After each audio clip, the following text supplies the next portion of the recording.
ایک سوال ہے، ایسی چیز سیل کر سکتے ہیں جو ابھی ہمارے پاس نہیں ہے لیکن آرڈر دینے پر خرید کے دے سکتے ہیں، اور یہی صورتحال عام طور پہ ہوتی کہ آپ کو کچھ کا اور پھر آرڈر دے دیا، پتہ بھی ہے مارکیٹ میں موجود ہے، آرڈر دیں گے آ جائے گی، خریدنے والے کو نہیں پتہ کہ یہ چیز کہاں سے ملے گی، یہ چونکہ بیچ کا آدمی ہوتا ہے جی لیکن یہ بیچتے ہیں باقاعدہ۔ چلیے دیکھیں، آن لائن اس کاروبار کو عموماً ڈراپ شپنگ جو ہے وہ کہا جاتا ہے، اور یہ آن لائن کے علاوہ بھی بسا اوقات ہوتا ہے۔ سب سے پہلا اصول یہ یاد رکھیں کہ جب آپ کوئی چیز بیچ رہے ہیں تو وہ چیز آپ کی ملکیت میں ہونا ضروری ہے۔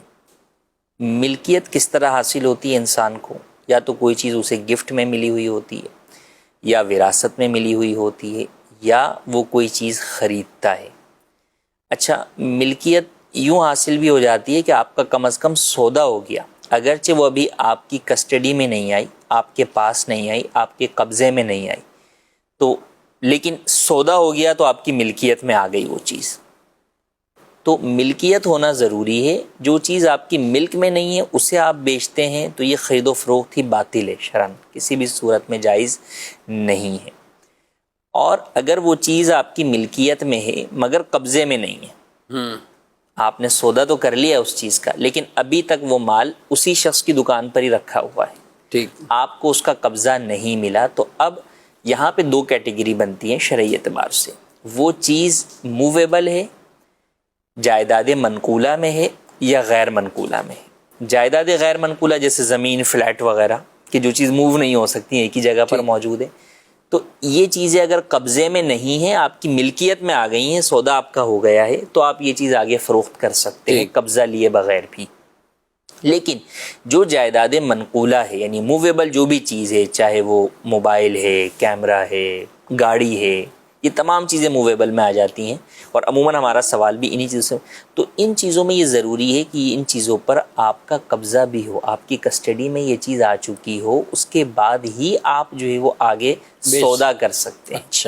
اچھا، بیچنے میں بھی لوگ یہی سمجھتے ہیں کہ بھئی وہ تو ہم پیسے بعد میں لیں گے ان سے۔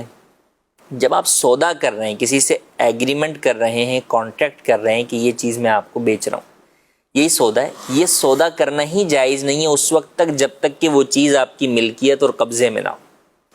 جب وہ چیز آپ کی ملکیت میں بھی آ جائے اور آپ کے قبضے میں بھی آ جائے، قبضے میں دو طرح آئے گی کہ یا تو آپ کے قبضے میں آ جائے گی، یا کوئی آپ کا نمائندہ ہے اس کے قبضے میں آ جائے کہ وہ وہاں سے جا کے اس دکان سے ریسیو کر لے۔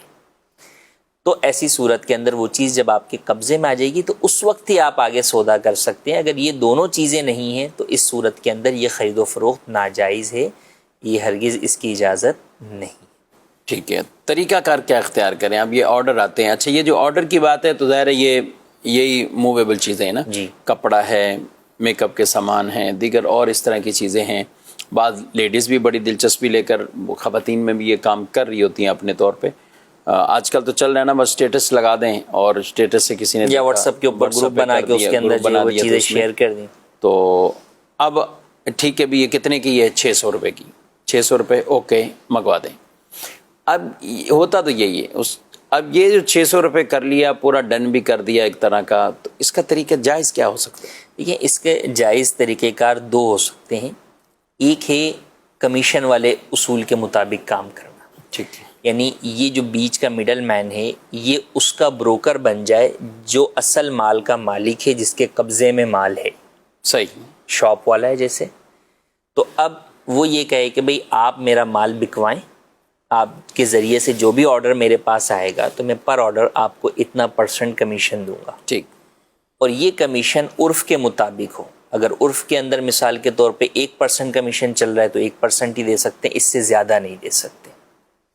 تو یہ، مگر اس صورت کے اندر جتنا بھی وہ چیز اگر اس نے بیچتے ہوئے آگے 800، یعنی اس نے تو 600 بولے تھے دکاندار نے، اور اس نے آگے 1000 میں بیچ دی، تو یہ 1000 ہی پورے مالک کون ہوگا؟ دکاندار کے ہی ہوں گے 1000 روپے، اور اس کو صرف اس میں سے اپنا کمیشن ملے گا۔ دوسری صورت یہ ہے کہ یہ پھر سامنے والوں کو واضح کر دے کہ بھئی میں آپ کو یہ ابھی چیزیں دکھا رہا ہوں، یہ میں ابھی آپ سے سودا کوئی ڈن نہیں کر رہا۔ صحیح، اگر آپ انٹرسٹیڈ ہیں تو آپ بتا دیں، میں پیچھے سے مال منگواؤں گا، جب مال میری کسٹڈی میں آئے گا میں آپ کو انفارم کر کے اس وقت میں آپ کو اس سے سودا کروں گا۔ اگر آپ اس پر راضی ہیں تو ٹھیک ہے، مگر اس صورت میں ایک چیز پیش نظر رہے کہ اب اگر اس نے مال منگوا لیا اور سامنے والے نے منع کر دیا کہ میں نہیں لے رہا، تو آپ اسے بلیم نہیں کر سکتے کیونکہ ابھی کوئی آپ کا سودا نہیں ہوا۔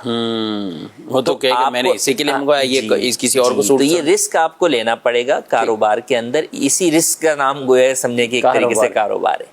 تو آپ بولیں گے نہیں یار میں رسک نہیں لینا چاہتا، تم نے منگایا اب تو تم ہی لو، یہ نہیں ہے کیونکہ سودا ہی نہیں ہوا تھا۔ سودا ہوتا تو وہ پابند ہوتا۔ تو عموماً چونکہ یہ جو معاملات ہو رہے ہوتے ہیں اس میں سودا ڈن ہی ہوتا ہے، جب بھی وہ سامنے لڑ جھگڑ بھی رہے ہوتے ہیں کہ بھائی تو آپ کے کہنے پہ ہی منگوایا تھا یار، اب آپ کیسے منع کر رہے ہیں۔ تو اسی لیے کہا جاتا ہے کہ اس طریقے سے یہ کاروبار جائز نہیں ہے۔